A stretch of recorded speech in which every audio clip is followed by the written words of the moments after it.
لیکن میں آپ کو ایک واقعہ سناتا ہوں. ایک سلف تھے, ان کا نام میرے ذہن سے نکل گیا ہے, واقعہ بالکل سچا ہے. ان کے گھر نا باہر رش لگا ہوا, تو ساتھ والے نے پوچھا کہ یہ اتنے لوگ آئے ہوئے ہیں, افسوس بھی کر رہے ہیں, چہرے اترے ہوئے ہیں, پتہ نہیں کیا وجہ ہے. تو انہوں نے پوچھا کہ کوئی فوتگی ہو گئی ہے؟ تو انہوں نے کہا جی. انہوں نے کہا اللہ معاف کرے, کون فوت ہو گیا؟ انہوں نے کہا کہ بس آپ ایسے ہی سمجھیں جیسے میرے گھر والے فوت ہو گئے. تو وہ انا للہ و انا الیہ راجعون انہوں نے پڑھا. انہوں نے کہا کہ بڑا دکھ ہوا سن کے. انہوں نے کہا کہ نہیں, اصل میں بات یہ ہے کہ ایک اور بندے نے انہیں کہا کہ بات اصل میں یہ ہے کہ وہ حدیث ہے نا صحیح بخاری کی, کہ جس کی عصر کی نماز جان بوجھ کے نکل گئی, تو it is as if he has lost his family. تو یہ ان کے دوست حضرات آئے ہوئے افسوس کرنے کے لیے ان کے ساتھ کہ آپ کی عصر کی نماز نکل کیسے گئی. اب یہ ہمارے لیے عجیب واقعہ ہے, ایسا کہاں ہوتا ہے؟ ہم تو کسی کو افسوس کرنے نہیں جاتے, لیکن وہ کمیونٹی ایسی تھی, وہ سوسائٹی ہی ایسی تھی کہ وہاں عابدون تھے سارے کے سارے. وہ باقاعدہ ایک دوسرے پہ نظر رکھتے تھے, حال چال پوچھتے تھے کہ آج مسجد میں آپ کیوں نہیں آئے. ان کی کرائٹیریا ہی وہ تھا ایک دوسرے سے محبت کا, حال چال پوچھنے کا. کمیونٹی تھی نا ایک. تو یہ اس لیول پہ ہمارے اسلاف تھے کہ وہ افسوس اس بات پہ کر رہے ہیں کہ اٹ از ایز اف کہ میری فیملی جو ہے اس کی ڈیتھ ہو چکی ہے, کیونکہ نبی صلی اللہ علیہ وسلم نے کہا it is as if he lost his whole family. اور ایک حدیث میں آتا ہے جس نے جان بوجھ کے عصر کی نماز ترک کی تو اس کے سارے اعمال برباد ہیں, یعنی اللہ کو پھر اس کے اعمال کی ضرورت نہیں ہے. یہ اس لیے ہے تاکہ ہم نماز میں پکے ہو جائیں, یہ ڈسکریج کرنے کے لیے نہیں ہے آپ کو.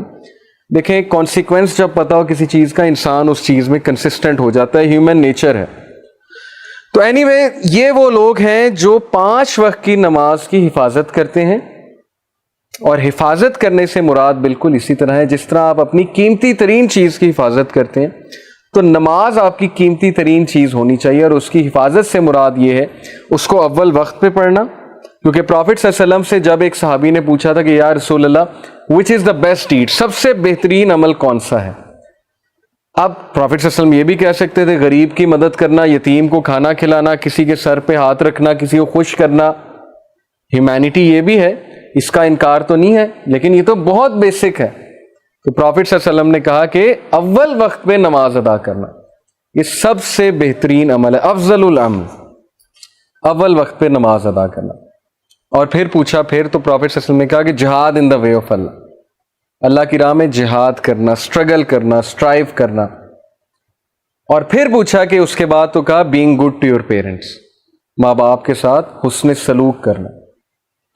تو جہاد میں دیکھیں بہت سی چیزیں آ جاتی ہیں, جیسے اس ورس میں بھی ہے نا کہ وہ اللہ کی راہ میں جاتے ہیں. اب آج کے دور میں اتنی ٹیمپٹیشنز ہیں آپ لوگوں کے لیے, یوتھ ہیں آپ لوگ, سو مینی ڈسٹریکشنز, ٹیمپٹیشنز, ہر کوئی لگا ہوا ہے غلط کاموں میں, ہر جگہ یہ باتیں ہو رہی ہیں. آپ کہیں کسی گیدرنگ میں بیٹھتے ہو گے, فضول قسم کی باتیں ہو رہی ہیں, وہ لڑکا اپنے قصے کہانیاں سنا رہا ہے, ٹھیک ہے, دوسروں کو امپریس کرنے کے لیے. تو بندے کا بھی دل کرتا ہے کہ یار میں بھی کروں. ٹی وی سیریز کی کہیں بات ہو رہی ہے فضول قسم کی, بندے کا دل کرتا ہے یار میں بھی دیکھوں اس میں ہے کیا. لیکن جو ریزسٹ کر گیا, اتنی ٹیمپٹیشنز کے باوجود کسی نہ کسی طرح ریزسٹ کر گیا. اور میں ایسے لوگوں کو جانتا ہوں ماشاءاللہ. ایک میرا اسٹوڈنٹ تھا, اب امریکہ میں ہوتا ہے, اس کی مدر نے ایک بار ہمیں آ کے کہا کہ یہ جب پڑھ رہا ہوتا ہے پتہ نہیں دروازہ کھول کے پڑھتا ہے, ہم اسے اتنا کہتے ہیں کہ اکیلے میں پڑھا کرو, ڈسٹریکشنز ہوتی ہیں, شور ہو رہا ہوتا ہے گھر میں.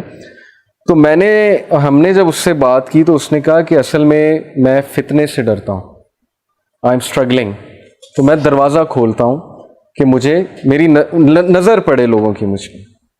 اور وہ او لیول کا اسٹوڈنٹ تھا. ایسے لوگ ایگزسٹ کرتے ہیں جو اپنے ایمان کی حفاظت کرتے ہیں, جو اسٹرگل کر رہے ہیں, اسٹرائیو کر رہے ہیں, چاہے وہ سفر کر رہے ہیں, لیکن دے وانٹ گیو ان, وہ ہتھیار نہیں ٹیکیں گے.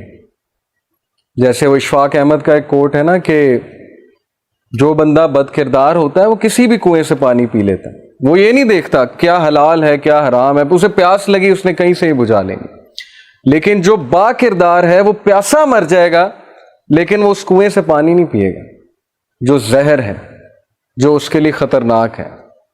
تو اس طرح کی یوتھ پتہ نہیں آج ہے کہ نہیں ہے, بہت ریئر ہے, بہت کم ہے, لیکن بن سکتے ہیں, آپ سب بن سکتے ہیں, آپ سب میں وہ چیز ہے, اور اس کا ریوارڈ بہت زیادہ ہے. میں آپ کو بتا رہا ہوں, اتنی ٹیمپٹیشنز آئیں گی, کبھی چیٹ باکس میں آئیں گی, کبھی واٹس ایپ میں آئیں گی, کبھی ظاہرہ فیس بک یوز کر رہے ہیں, پروفائل پکچرز ہیں, کیا کچھ نہیں ہے, یوٹیوب ہے, نیٹ فلکس کھولیں وہاں پر فتنہ ہے, ہر جگہ یہ چیز ہے, کسی جگہ جائیں گے وہاں پر فتنہ ہے. اتنی ٹیمپٹیشنز کے باوجود بھی جو لڑکا, جو ینگسٹر جمع رہے گا, اسٹرگل کرے گا اللہ کی راہ میں, تو اسی کے بارے میں رسول اللہ صلی اللہ علیہ وسلم نے فرمایا کہ تمہارے بعد کچھ ایسے لوگ آنے والے ہیں جنہوں نے مجھے نہیں دیکھا, وہ مجھ پر ایمان لے کر آئے ہیں, اور وہ کوئی نیک عمل کریں گے تو تم سے 50 ٹائم زیادہ انہیں ریوارڈ ملے گا. یہ صحیح حدیث ہے. وہ کسی گناہ سے بچیں گے, کوئی نیک عمل کریں گے تو 50 ٹائمز ان کو زیادہ ملے گا. کیونکہ صحابہ کے سامنے تو رسول تھے نا. اس کا یہ مطلب نہیں ہم صحابہ سے اوپر نکل جائیں گے, وہ تو امپاسبل ہے, وہ تو کبھی نہیں ہوگا. مطلب صرف یہ کہ وہ دور فتنے کا ایسا ہوگا کہ کنٹرول کرنا ہر کسی کے بس کی بات نہیں ہوگی. اس لیے اس طرح کی چیزوں سے موٹیویشن پکڑیں. جو بندہ اللہ کے لیے حرام چھوڑے گا, اللہ تعالیٰ اس کے دل کو غنی کرے گا, اللہ تعالیٰ اس کو ریپلیس کرے گا ایسی چیز سے کہ وہ سوچ بھی نہیں سکتا. یہ ساری باتیں ایکسپیرینس شدہ بھی ہیں, لوگوں کی بتائی ہوئی ہیں, جیسے میں نے آپ کو کتنے ینگسٹرز کے بارے میں بتایا.